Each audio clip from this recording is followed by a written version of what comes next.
to Tech y Vida with Dr. J, where life and technology intersect. Hello, everyone, and welcome to another episode of Tech y Vida with Dr. J. Today, we have a special guest, my good friend, Saul Gomez. Now, Saul isn't your typical tech guru. He is a professional social worker. Another thing that I do want to call out, Saul and I both grew up in Compton, California, and we like to look at things and make life fun. And we really think about helping people out. I know Saul's passion is really helping people out. Another fun fact, we both attended Cal State University, Dominguez Hills, and we are proud brothers within a fraternity organization. Another interesting fact, Saul went to Compton High. Just kidding. He actually went to the rival school, Dominguez High School. And, you know, we are rivals. That is part of being at the three high schools in Compton. We're going to have a blast reminiscing and talking about life and technology. So go ahead and sit back, relax, and enjoy the show. So welcome to the show. Thank you for having me, sir. Yeah, it's great to have you here. Let's start by letting everyone know a little bit about yourself. Well, again, my name is Saul Gomez. Me and Dr. J have been friends for a very long time. Just to share a small story. Don't be shy now. You could keep going. Don't be shy. I mean, I'm trying to, the goal of today is not to get canceled. So I'll just say that I met Dr. J when he was very immature, and it's just, it's great to see where he's at now. And I'm just happy to be here. And by immature, he's referencing the fact that I did grow up in Compton, and going from Compton and getting into higher ed, we just have different perspectives. One thing that everyone should be aware of is our lingo or our language growing up in Compton is much different than when you get into this exposure, this spectrum where you start to speak differently. Again, y'all know that I am a first gen, and Saul was also first gen in his family. I know his parents are from Mexico. Correct me if I'm wrong, Saul. So that's a fun fact. Again, we have a lot of similarities in our journeys. Another thing is Saul's always been not only a friend, he's also been a great mentor. When I navigated college or was navigating through college, I didn't know. It was my first exposure to it. And I was really blessed to find Saul and his brother Salvador, who were both involved in the organization back then, and were the ones that got me interested in this way of life, as you want to call it. Can you tell me about your journey and how you ended up in social work? Sure. My first passion, or I thought, was going to be in tech. I thought I was going to major in computer science, but 1 year into it, I saw that it was not for me. And everything happens for a reason. I leaned more toward helping people. It was like it came natural to me. So sociology degree, that's where I'm at with a minor in Spanish. And for those that know me, my Spanish is it's not that great. It's not that great. Thank you, bro. And some people say that for those of you that know this, sociology is the easy escape out of higher ed. Just not throwing rocks at nobody right now. Oh, hey, but you know what? I just needed a piece of paper at the end of the day, and I got it. And 20 years in to my current job, I won't say because I'm not sure what their policy is on social media. So let's just say I've been working for this place for 20 years. Yeah, and we won't mention locations where we work at because, you know, we want to respect each other's privacy. But Saul brought in something that is interesting, social media. Social media, when we were coming up, was a lot less exposed than what it is today. Right now, it's pretty much all over the place. Some people get their news from there. They might be fake to a lot of folks. So a lot of things that we always are going to discuss about is making sure that, you know, you really do your research and your read. Just wanted to put that note out there. Now, and by all means, I don't want to disrespect anyone that's in the social work field. It's really a profession that I really respect and admire. Saul mentioned briefly that, you know, the way I think about this, Saul, is growing up where we grew up influences who we are, and that's part of our story and our journey. And I think you mentioned, we talked briefly too about the importance of community, resilience, and you said, like, you know, navigating your life challenges and the fact that you wanted to give back, that was probably where you found your passion and your calling. And again, we grew up in Compton. That's something that's always going to bring us back and ground us because it really makes us who we are and really makes us think about what it is that we want to do. in life. So I will ask you, I know you're married, you have 2 kids. We won't get into tech right now, but how do they see you in your profession? Like, have you told them about working in tech or thinking about being in tech? Like you wanted to be in tech that was something you wanted to major in. Well, my wife, I mean, I tell my wife everything, so that's not a secret. I mentioned it to her, but yeah, I just feel like I wasn't prepared I mean, it sounded really cool. I was like, oh man, I want to be in computer science. And at the end of the day, it was a rude awakening because I was not prepared. But no, my kid now, I mean, compared to Kids, not my kid. kid, well, I'm thinking of the 5-year-old, the one that's smarter than me at using my phone. He knows my password. He knows how to download applications. And by the way, parents out there, we don't condone having kids download stuff. So please be safe. That iPad was my child care during COVID. So please, I'm not gonna have you disrespecting any Apple products, sir. And we're not being sponsored by Apple. I wanted to put that out there. But again, I do want to mention that, we talk a lot about our, families and I also have a kid and, the importance of technology. I think it all goes back to exposure. They've been exposed to it. We went through a pandemic or COVID and, we had not only juggling work, but also having to make sure that the kids were, taken care of. And fortunately or unfortunately, some people, we needed to use technology. We have an iPad that could probably help us out as we're doing this stuff. Another thing that I do want to we haven't touched technology yet, but it's really interesting to hear you talk about your journey getting into or thinking about tech and then transitioning into social work. It's a lot differently. Where I think similarities in all of this for me is really the basis of wanting to help people. For me, it was getting into tech to really demystify tech and get people to really leverage and consume and use what it is to be or really have that technology and the tools in front of you, which is really the whole access component. Now, we are going to dive into technology. That's the purpose of the podcast. We talk life, we talk tech. I know you're not a tech expert, but you've been using tech. You've been logged into a World Wide Web and all that wonderful stuff. I always go back, Saul, to like growing up and when my daughter asked me, like, Dad, what was your first exposure to tech? I didn't have a tool or nothing like that. So what we had a little like cardboard with the key logs in there, and we would learn how to type based off of that. And there was more things related to that. But as time progressed, we got more and more access. What was your experience getting or really being exposed to technology?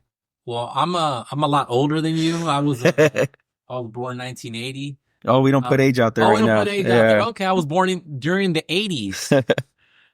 The earliest memory of me using technology was using a floppy disk on an old Macintosh computer to learn how to type. I remember they had like a space game. People don't know what's a floppy disk. Just throwing it out there. Floppy disk, I mean, Google it. This is a tech show. I'm sure you guys know how to Google. It was, how can I describe it? It was in the shape of a square. You inserted it like if it was a CD into this box. It was like, which was a computer. It was a big computer back then. It was a big computer. He would put the floppy disk in, and it made this cranking sound. Correct. And then you just typed, and it was like a game. Like I remember there was like a Oregon Trail, and another one was like it's like a spaceship. You had to like get the space card across, and you had to jump through ditches I was like, oh, and back then I was like, wow. That's pretty cool. Yeah, so I always think about my daughter and thinking about my upbringing and seeing her exposure, her access, and, being from that privileged perspective. But when I had I don't know if you remember this, the Nintendo 64, which is not that old. My daughter, I showed her the memory stick or the memory card. It could be a 64 or a PlayStation. And it's the way I think about a floppy disk and the way we leveraged it was really used it for storage or to have content stored in there. And back then we didn't have all these storage capacities in the devices that we have today. I have an iPhone that has a lot of storage capacity and people could play and do a lot of things in there. So I wanted to put it into context with all of this. So you got exposed to that. And as time progressed, I'm assuming you started to get more and more exposure. So that was elementary. Middle school, I remember I took a typing class with a typewriter. Now, a typewriter. Hey, we're not going to get into that. If you want me to, somewhat, that time was tech. Like, wow, I'm able to punch. I used the cardboard, so typewriter was advanced, man. Okay. Yeah. So when I got to high school, that's when I started using a computer. The internet did exist. So we were able to. And the internet back then was pretty much close to dial up. So we used to have the little beep noise that would come up and all that stuff. So my senior year, we had a computer, and when we wanted to use the internet, we had to disconnect the home phone line and connect it's dial up pretty much. You're talking. Yeah. And it's like we would have like all these AOL discs where you would get a certain amount of minutes loaded up on They would disc. come in mail. Yeah, I remember that. Just kept loading up and you would never have to pay. I don't condone none of that stuff in case AOL still comes out. Just kidding. No, I think we all did that. The other thing that we want to make sure that we contextualize and put into play here is that we grew up in Compton, which we know doesn't have access to a lot of, the latest gadgets and devices. And back then it was more harder to access all these different means. So just wanted to make sure everyone understands where we're coming from as we're talking about this topic and engaging. Now, you went through in college. I'm hoping that there was more technology.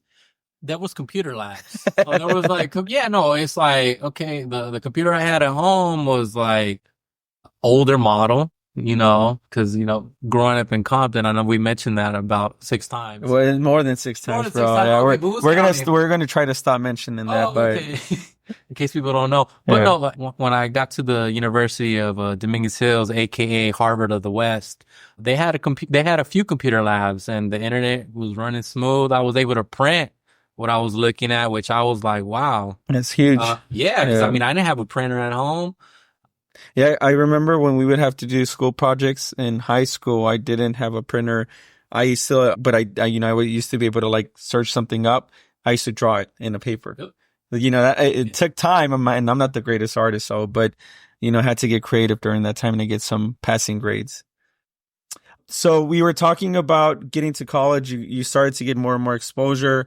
Today, obviously, there's more exposure, more access. You're, well off with your family, your household, your finances. You have your iPhone. I'm assuming you have an iPhone.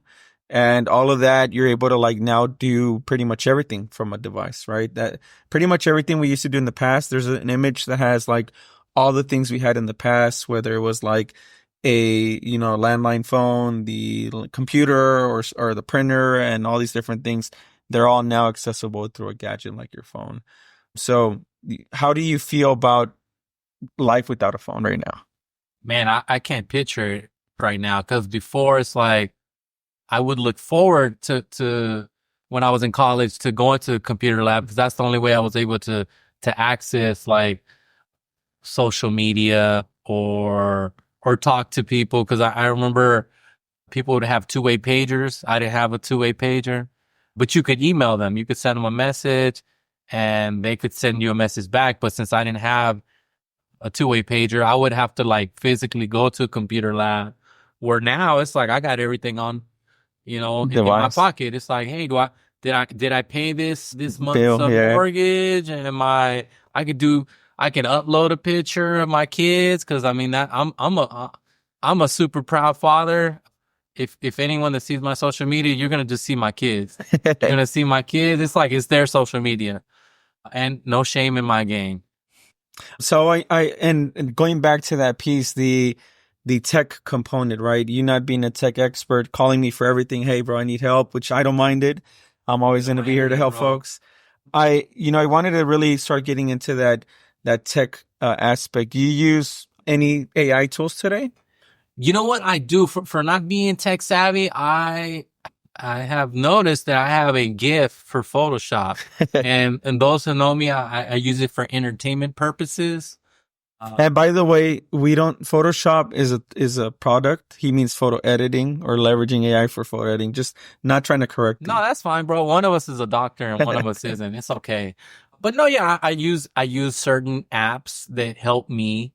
There's actually videos. I'm able to plug someone's face Into video content. into video content. Yes, and to me, it's very entertaining. I enjoy it. I kind of use it, for the fraternity to kind of help promote events because I know everyone's attention span is about 5 to 10 seconds. So if I can do a funny video to promote a certain event, I've noticed that it is usually has a better outturn. Yeah, I think people are more visual. They tend to consume contents more, and you're seeing it right now with social media. Another thing that I'm curious is like, how do you leverage that? I know we use it for funny things, but how do you leverage that ability of yours to think about how do you help your kids with task or homework, right? I'm just thinking creatively in ways that are not only supporting an organization, but also thinking about using it at home, right? That's something that I think about because we see TikTok, we see Instagram, they do quick content to really sell a pitch or really consume something. And a lot of the folks leveraging it are younger folks, right? They're leveraging social media in a way that's going to pretty much be the it as we're moving forward. And it has become the it. Is there anything else that you see or you leverage when it comes to when it comes to technology? Well, right now, my son does have an iPad. We have downloaded some educational apps, which I feel like, I know you're not being sponsored, but ABC Mouse, Lingo Kids, and I'm pretty sure hopefully that we don't have any like angry parents listening where they're like, well, how dare you? You should be teaching your kids. But honestly, my kid's doing great in school. The teacher has told me, hey, he's awesome. So ABC Mouse is helping out, huh? ABC Mouse, and I think there's like 3 main apps that we use: Lingo Kids and Canticos, because we would love for him to learn Spanish, even though he doesn't want me speaking Spanish. Maybe because he knows that I'm not very good at it. Maybe he's like, you're embarrassing yourself, Dad. Oh, maybe. But we do want to make sure that our kids get exposure to different languages. That's something that he just needs to share the app with me so I can learn. Let me ask you, as we're talking about this, just thinking, do you have any apps that your kids use or you use where you use voice command? Like, has that ever happened to you? Where you come and you're surprised of something that was purchased? No, yeah, my kid on Amazon has ordered. So we have Alexas around the house, and it's funny because he wouldn't talk. He recently like became very verbal, and now he would go, Alexa, I need Optimus Prime, and it's like, okay. And Alexa was just ordering a bunch of stuff, and I think he was ordering drones, and my wife was able to. Were those drones used in DC recently that people are talking about? No, or in Jersey, no, those were wherever it was. I forgot where it was, but my wife figured out. I guess there's a way you can protect it, yes, with your voice. Luckily, she's a little bit more tech savvy than I am.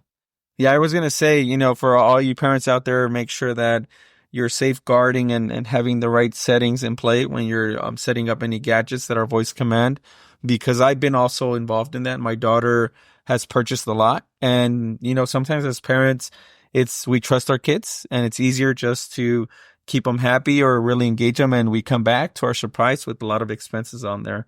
So we talked about technology. We talked about all these things. I think an important thing that we've been going back to and referencing is we are speaking right now from what I imagine a privileged perspective or an area where we do have access.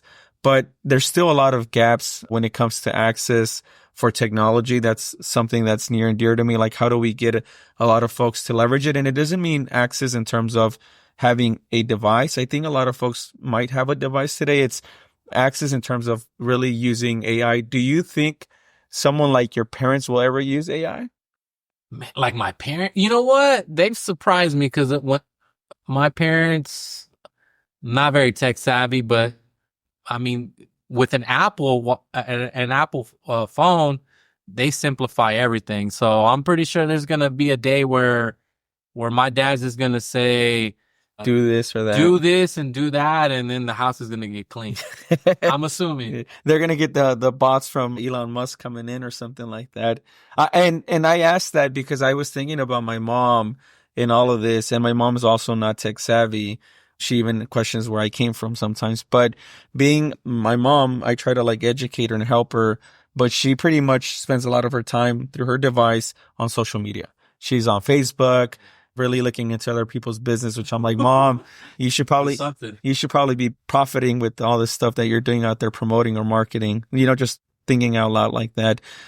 What about now in terms of getting access? I know that in the past when we were involved, we used to do a lot of community oriented service and support.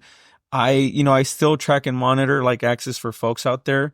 Have you looked into any of that, like seeing kids that don't, or, sometimes want to support kids that don't have access to a device? Like you mentioned, your kids leveraging these different tools. What do you think would be ideal to get that level of engagement out to folks out there who don't know about these things? Yeah. So I know I spoke a little bit about my upbringing where technology was not accessible.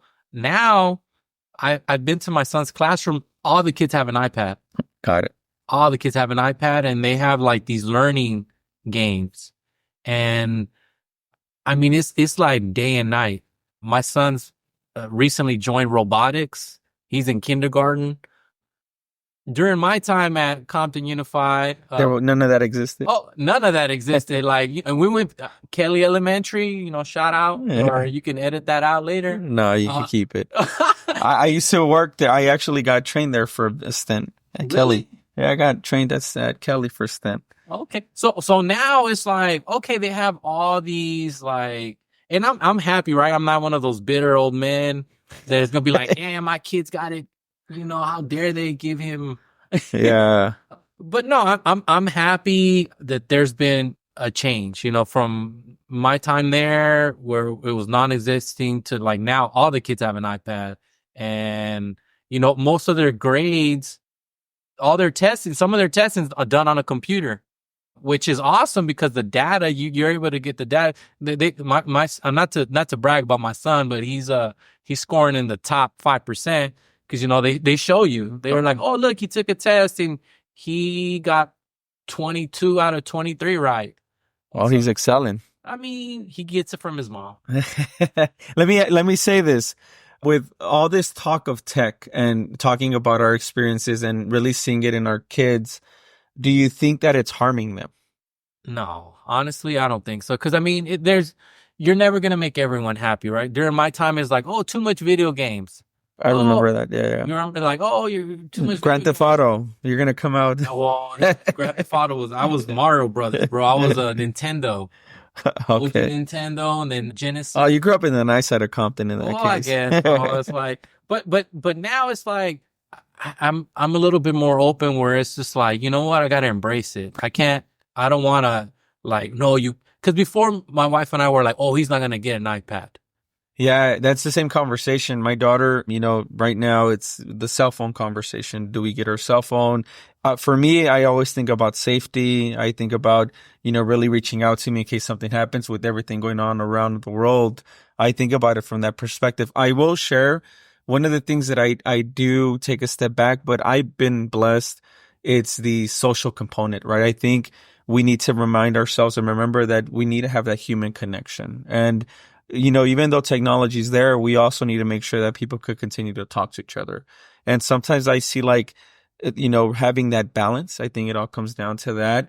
What do you think? Do you think your kids are prepped for that? Are you helping them with that? Or do you see any concerns whatsoever when it comes to the human element or human connection? I mean, time will tell, right? At this time, I'm not concerned. Yeah. My son is friendly. He goes to the park. He goes to the school. He says everyone is his friend.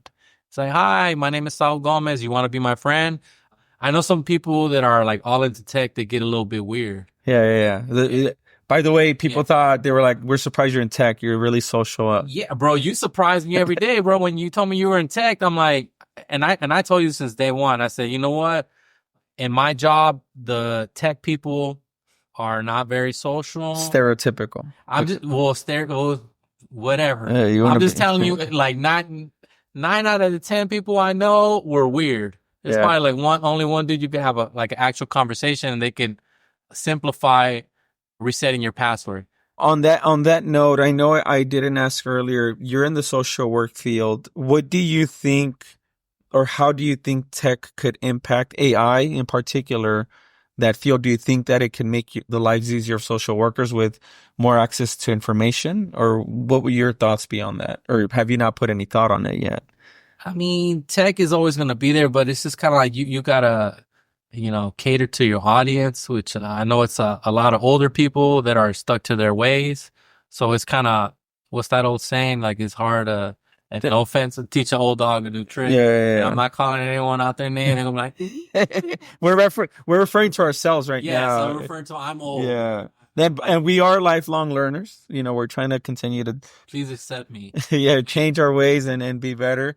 But I was curious because there's a lot of talk about AI and whether it's going to replace folks' jobs. I think the more exposure we get to it, the more we're, ahead of it. If you put it from that perspective, the better off you might even better prep or, really be prepared to support. Because to me, when you have access to information and resources, it could really help you be proactive with who and what you're supporting during a particular time, Yeah. right? I mean, I've used AI to send out emails because sometimes, you have so much going on. You want to sound. By that, we mean edit emails because you write the emails. I write the Yeah, emails. they just Yes. edit it. Yeah, Yes, yeah. thank yeah, you. yeah. You're probably helping me not get fired. Appreciate you. No, yeah. It's like I put the thought in. It's like, okay, help me get my thoughts together. Yeah, yeah. So I've used AI. I've used the voice command on my phone because my hands hurt to type. So, and I'm not very good at typing because apparently Compton Unified never all taught you those that. typing Yeah. games that they had, but They were it was like- like once a month or something like that. So I never learned how to type. It's all right, man. I still have a hard time reading. And then it wasn't because of Compton. I just have, I'm pretty hyperactive as a person and my attention span is really low. So audiobooks and podcasting, all that wonderful stuff helps me. I wish that existed back then just because we could have consumed more knowledge and information. Right now, it's just everything's accessible in all that we have around us. So we talked a lot about Saul's background, his profession, his family. Anything else you want to add about technology and your family? I know we're getting to wrap up, but, just really wanted to give you this opportunity to showcase or talk about anything that you think would be the future.